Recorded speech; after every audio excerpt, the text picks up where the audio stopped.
Assalamualaikum warahmatullahi wabarakatuh. Sahabatku, balik lagi di channel Islam Agamaku. Kali ini kita akan membahas satu topik penting yang sering jadi perdebatan, yaitu fakta sebenarnya tentang penyaliban Yesus menurut Islam. Banyak orang yang penasaran dan ingin tahu bagaimana pandangan Islam tentang peristiwa ini. Kita akan bahas dengan santun, penuh rasa hormat, dan berdasarkan sumber-sumber Islam. Yuk, tonton sampai selesai.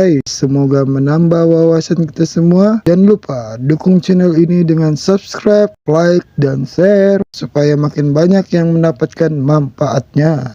Teman-teman sebelah ya, menurut Pak Ustadz turun kembali ke dunia dan menjadi sama seperti manusia, menjadi mati.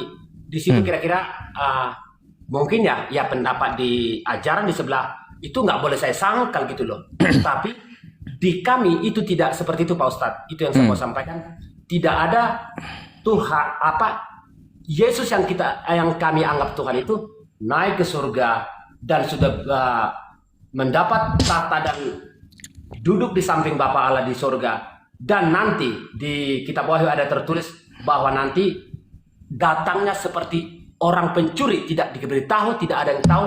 Bahkan kesiapan manusia, orang gak siap dengan segala sesuatunya, baik perbuatannya, kesiapan dirinya, apapun semua serba tidak siap karena kedatangan Yesus itu tidak diberitahu seperti itu. Tapi ada tertulis di kami Pak Ustadz. Tapi di ajaran kami Pak Ustadz tidak mati, turun dari surga, akhirnya mengalami sama seperti manusia akan mengalami kematian. Seperti itu yang saya dengar dari Pak Ustadz. Itu tidak seperti itu di kami ya Pak Ustadz ya. Aku tidak menyangka Pak Ustadz. Iya. Untuk Pak Ustadz. Iya Pak, kenapa saya mengatakan seperti itu? Karena ada dalilnya kan tadi yang saya bawa. Quran surah Az-Zukhruf ayat 61 sampai 64. Di situ dikatakan wa innahu la'ilmul lis-sa'ati fala tamtarunna biha wattabi'un hadza shiratum mustaqim. Jadi Nabi Isa itu akan turun kedua kalinya sebagai tanda akan datangnya kiamat kubro. Maksudnya itu kiamat besar. Jadi Nabi Isa itu belum kiamat dia turun gitu. Nah, dia turun sebagai apa? Sebagai ya umatnya Rasulullah Shallallahu Alaihi Wasallam. Nah, gitu. Kalaunya di tempat kami, ya buat apa dia turun? Nah, tadi ada dijelaskan di Quran surah Az-Zukhruf ayat 63-nya. 63-nya walam maja'a Isa bil bayyinat qala qad ji'tukum bil hikmah wa li ubayyana lakum ba'dalladzi takhtalifuna fi fattaqullaha wa ati'un. Kan kayak gitu.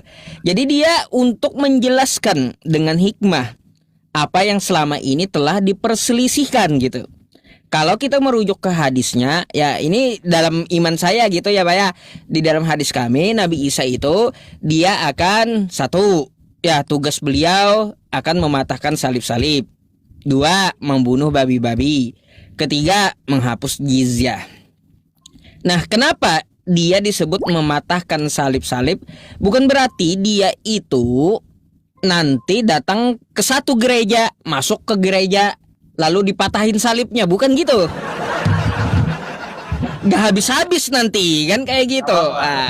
Artinya mematahkan segala argumentasi yang telah yang telah menganggap dia sebagai Tuhan gitu.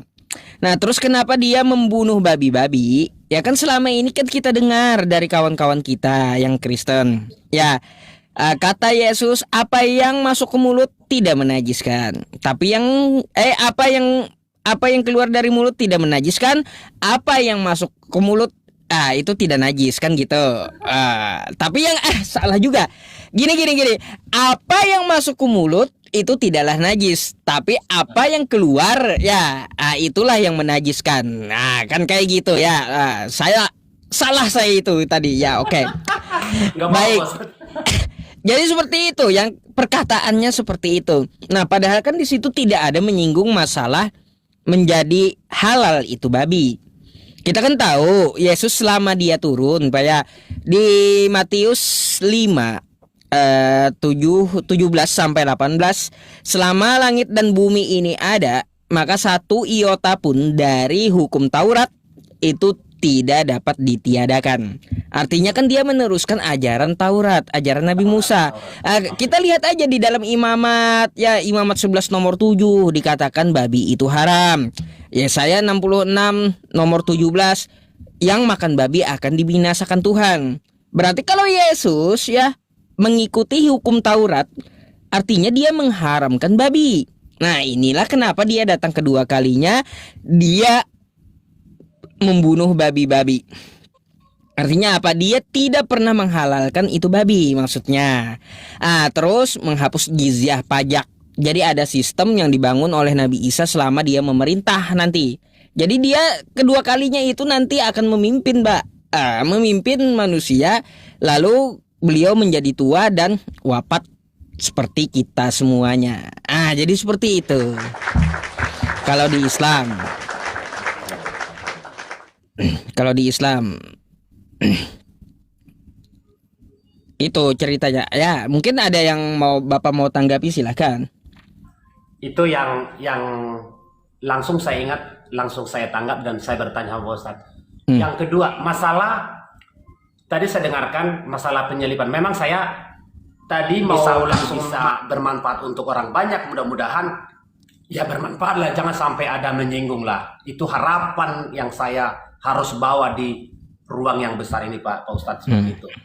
Jadi yang kedua, tadi masalah penyelipan, bahwa ada yang menyerupai, katakanlah berarti kelanjutannya bukan Yesus yang disalib, kira-kira begitu kelanjutannya Pak ya. Saya mau bertanya dengan segala kerendahan hati Pak Ustadz ya, bukan dalam arti mencobai. Namun apapun pendapat itu harus saya terima. Nggak boleh saya, bukan begitu, bukan begitu. Ini yang benar. Tidak seperti itu. Hanya boleh kita simpan, kira-kira bisa dibenarkan atau tidak. Mari lebih banyak lagi untuk belajar dan tetap pertahankan pada posisi masing-masing seperti itu, dengan iman percaya masing-masing.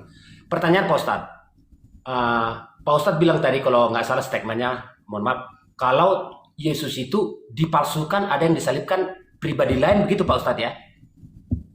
Saya mau umat, kawan-kawan banyak mendengar sekarang, melihat, mendengar, dan bahkan tahu apa namanya ya. Saya kurang pintar ya untuk membuat satu narasi yang pertanyaan yang sangat langsung mendetail gitu ya.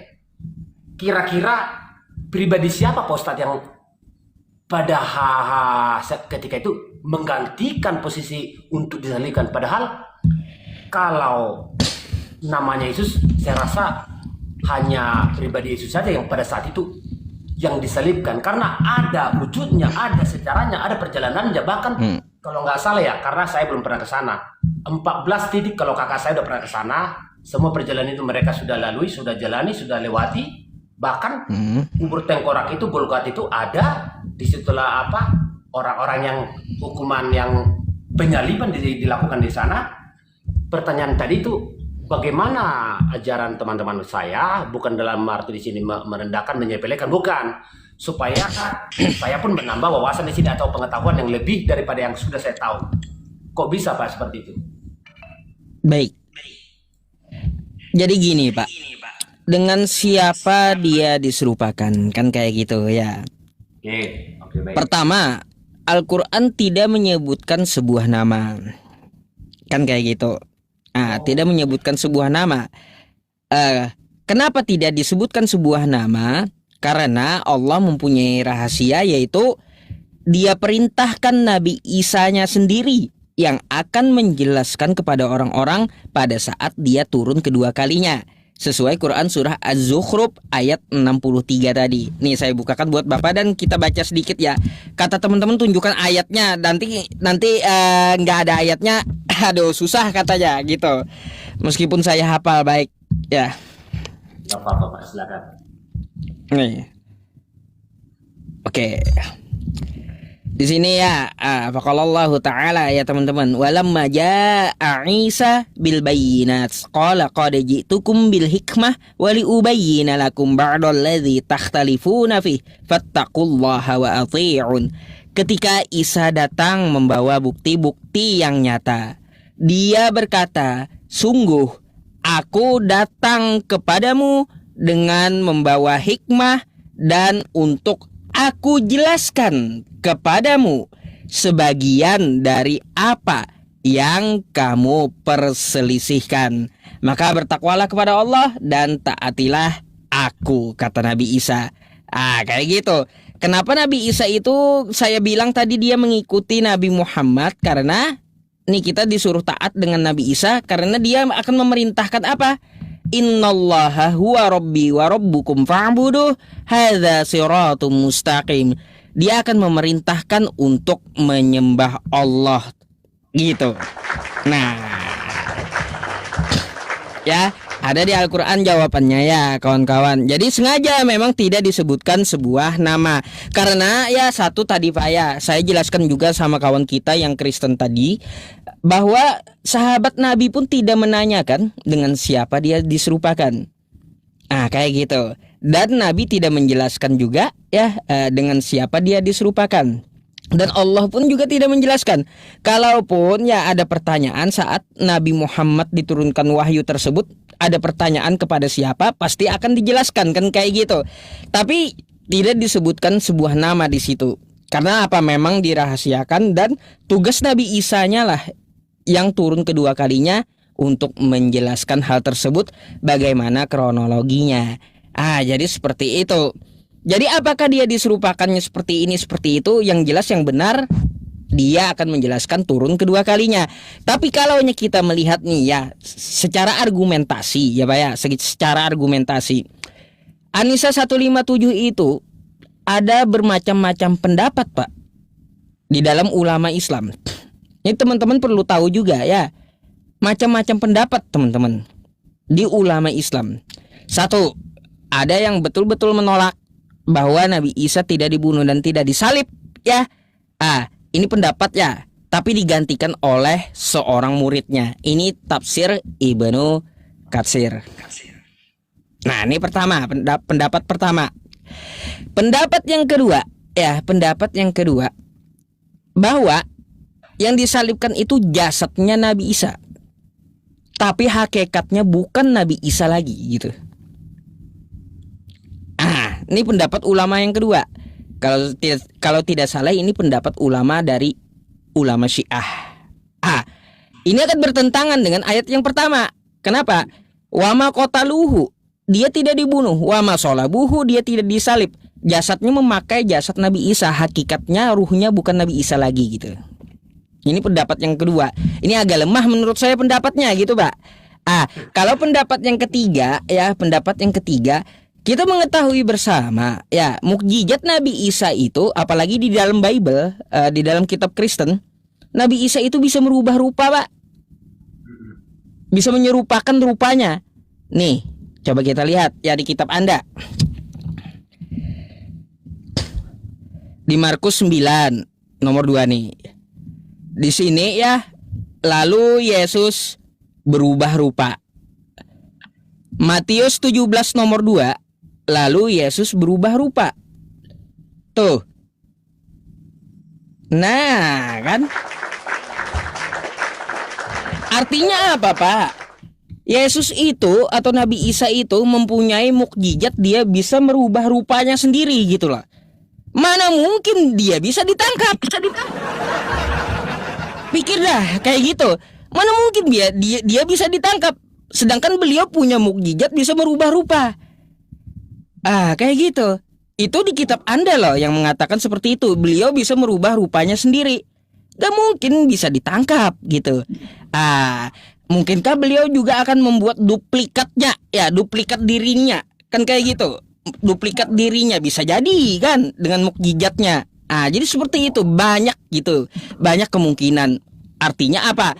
Yang jelasnya nanti yang benarnya beliau sendiri yang akan menjelaskan di dalam Quran surah Az-Zukhruf ayat 63 tersebut. Apa yang selama ini kita perselisihkan, beliau yang akan meluruskan gitu Pak.